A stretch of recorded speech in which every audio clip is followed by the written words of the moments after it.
Contraponto Cinema está começando. No programa desta semana vamos falar sobre o filme Maze Runner, Prova de Fogo, que é a continuidade do Correr ou Morrer. Vamos conferir o trailer. I think it's safe to say the maze trials were a complete success. It's too soon to say, but they could be the key to everything. It's time now to begin Phase 2. Welcome to the Scorch! The world outside is hanging on by a very thin thread. Beyond this door lies the beginning of your new lives. Hey, Thomas, we weren't the only maze. What do you remember about Wicked? I remember they sent me into the maze. I remember watching my friends die in front of me. Don't you want to understand? Understand what? Why this all happened?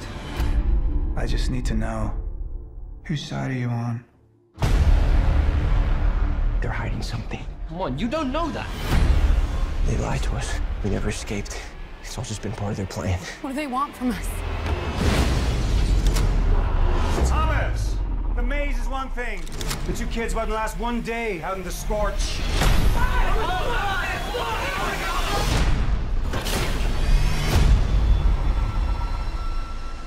What the hell?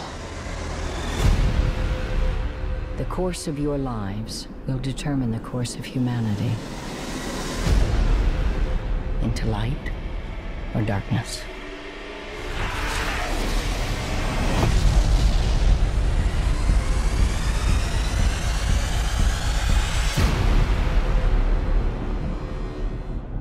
Como você pode conferir no trailer, esse filme, Prova de Fogo, tem um cenário muito mais sofisticado, se é que a gente pode dizer assim, em comparação com o primeiro, que era o filme inteiro passado dentro de um labirinto. Agora a gente tem aqui um cenário típico dos filmes contemporâneos, né, Zé Luiz? De cenário de fim de mundo. Né?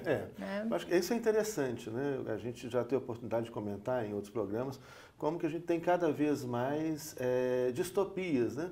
Esse mundo que vai dar errado e como que as pessoas ficarão depois da grande catástrofe. Isso tem crescido muito, talvez até pela realidade que a gente está vivendo, né, com tantas ameaças ambientais, né? Outro dia esse furacão gigante que estava lá no Pacífico, ameaçando o México, e até a gente vai vendo as notícias, parece que os filmes, né, estão se transformando gradualmente, esses filmes proféticos, distópicos, né, vão se transformando gradualmente em realidade. Está meio assustador o cenário. O filme é interessante, né, menos enigmático que o primeiro. O primeiro a gente não sabia muito bem, né, o porquê, o que ia dar. Agora as coisas já começam a ser mais explicadas e traz algumas questões interessantes para a gente dialogar com o telespectador. Como ele é inspirado num livro, né, numa série também, o diretor já afirmou que ele não vai manter tanta fidelidade numa determinada parte em relação à história escrita, mas que no final ele vai retomar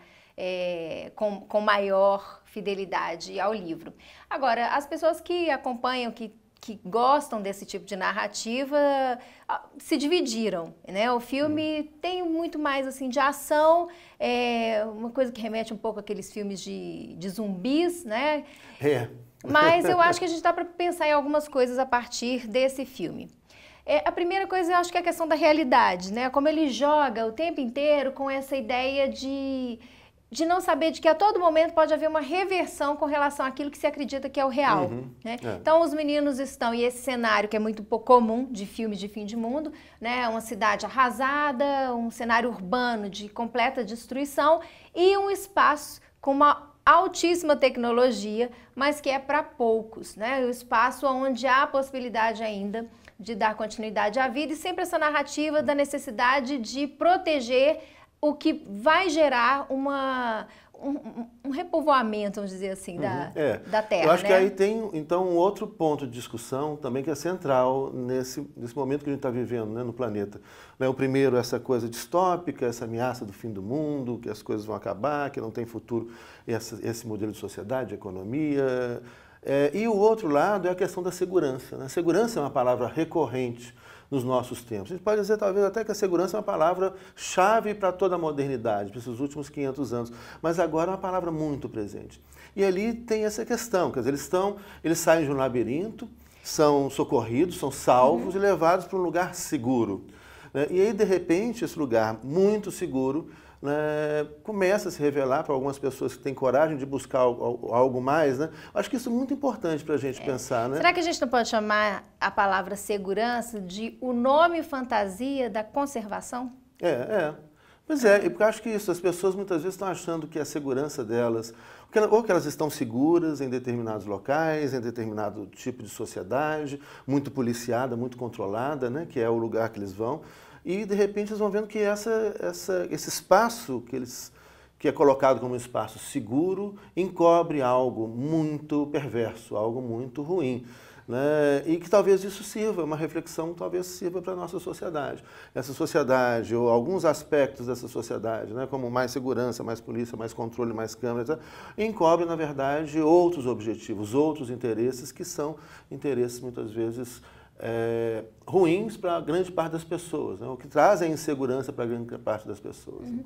E há uma reprodução nesse futuro de destruição daquilo que levou à própria destruição, né? Que são grupos absolutamente desiguais, de um grupo pequeno que detém o poder, que detém a informação, porque sempre muito marcada por segredos, né?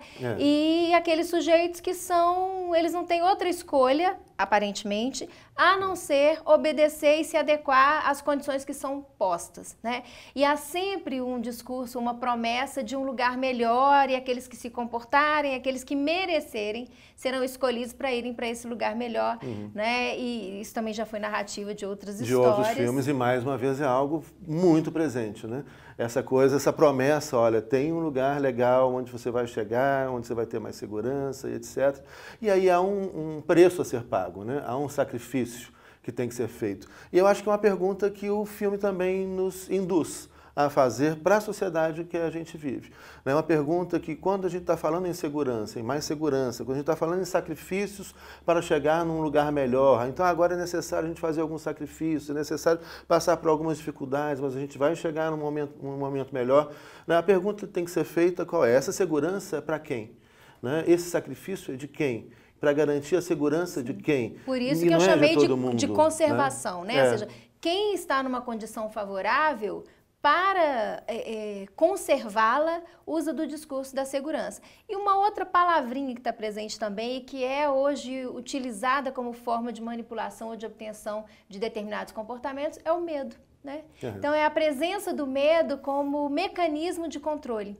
Então, há todo um discurso da impossibilidade de uma vida fora daquele espaço, de que eles sabem o que é o melhor, que a única possibilidade de continuar existindo é aquela forma, e as pessoas então vão se recolhendo a essa existência imposta como em função do medo, né? Elas se tornam controláveis. Que é uma outra conexão interessante que a gente pode fazer entre medo e segurança, né? Como que... Bom, isso era muito feito, né? E talvez ainda algumas pessoas ainda façam, né? Com seus filhos, eu acho que não deveriam fazer, né? Porque o medo... colocar medo, né, essa coisa de colocar limite, né, e colocar medo na pessoa, seria para a segurança da pessoa. Então não vai ali porque tem um monstro, não vai ali que vai ter um bicho que vai te pegar, não vai na floresta. As histórias de crianças todas vão falando, né, vão gerando esse medo. E esse medo, na verdade, ele não traz segurança, né, porque ele perturba a pessoa, mas ele traz imobilismo, ele imobiliza as pessoas. Então ele pode ser muito confortável, é muito confortável para quem tem o poder. Ele pode ser muito confortável para os pais, ao colocar medo nos filhos, para os filhos ficarem imóveis e aí eles não terem preocupação, né? Assim como para o poder, que aí no filme um poder do Estado, um poder econômico. O Estado foi destruído, a economia foi destruída, tá? Um planeta, mas tem aquelas pessoas que têm o poder do conhecimento, que estão procurando desenvolver uma vacina para, de novo, aumentar a população da Terra, para salvar vidas. Vidas de quem, né? Sempre a pergunta. Para trazer segurança para quem? E esse medo que imobiliza. Olha, então agora nós vamos exigir um sacrifício de vocês e colocamos medo para que vocês não saiam do lugar. Né? O medo imobiliza. Eu acho que esse é um outro aspecto muito interessante. Sim. E alguns jovens, esses jovens que conseguem romper com medo e aí vão descobrir aquilo que estava oculto e que talvez a gente precisa fazer também, né, na nossa sociedade. O Miyakoto, né, um poeta muito querido, assim, a gente sempre fala dele aqui nos programas do Contraponto, tem uma fala que circula bastante na internet sobre o medo, né? E ele se pergunta, olha, quem é que tem medo que o medo acabe? Né? Quem é que vai perder se o medo acabar? E isso me leva a outra pergunta que também perpassa pela narrativa desse Maze Runner, que é quem é o inimigo? Né? Ali há esse jogo com aquele que aparentemente é o que cuida, na verdade quem traz o perigo. E quem é o inimigo na história, né? Pois é, e aí o que é revelado é que não é... E o ruim é que toda a história, parece, né? Todas essas distopias, elas sempre exploram a ideia da existência do inimigo, ou seja, será que só existe essa possibilidade de ter inimigo, de ter um inimigo, né? Mas isso também é muito útil, né? Essa construção do inimigo é muito útil para o poder. Essa simplificação binária, né? Do bom, do mal, do certo, do errado, né? Do amigo, inimigo. Isso é algo que os regimes autoritários, né? E que os regimes fascistas exploraram muito. Transformar esse espaço do diverso, do diferente, do espaço da política, no espaço entre amigo e inimigo. Então, mais uma vez, o filme explora isso. Como que aquilo que muitas vezes é mostrado como sendo democrático, como sendo seguro, como sendo um espaço de segurança, ele vai incentivando, e a gente vê isso muito hoje no nosso país, né? Como que a grande mídia e como parte do poder vem incentivando essa relação amigo-inimigo na política, onde desaparece o diálogo, né? E aí fica fácil exterminar ou calar a boca do outro com o qual você não concorda. Isso é muito útil ao poder também. E, mais uma vez, o filme traz isso de forma interessante. E tem outra coisa simbólica no filme que eu achei muito legal também, que é essa coisa de explorar as pessoas, mas o filme mostra, eu não vou contar aqui qual é a exploração, mas mostra uma forma de exploração radical, né? É como aquela coisa assim de tirar o sangue, né? Explorar a pessoa radicalmente. Até as últimas consequências. Né? E essas pessoas, justamente esses que vão ou que têm que se sentir seguros é que são os radicalmente explorados. Isso, mais uma vez, é uma menção clara à sociedade que a gente vive.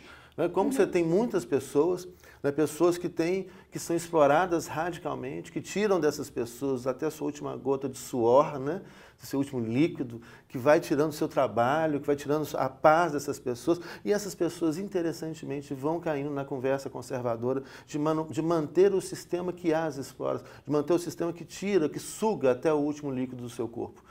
Eu acho que essa também é uma outra coisa interessante e é um retrato do nosso país. Quando a gente vê muitas pessoas aí em manifestações, etc., defendendo a manutenção desse sistema conservador que tira delas até o último líquido do seu corpo e elas continuam lá defendendo esse sistema. É interessante, é brutal, mas isso é ideológico e isso não é novo, né? Mas precisa ser discutido. Precisa ser pensado. Precisa ser pensado, Bom, o Contraponto Cinema, então, fica por aqui. Na próxima semana a gente volta com mais uma dica de cinema para você. Continue com a programação da TV Comunitária.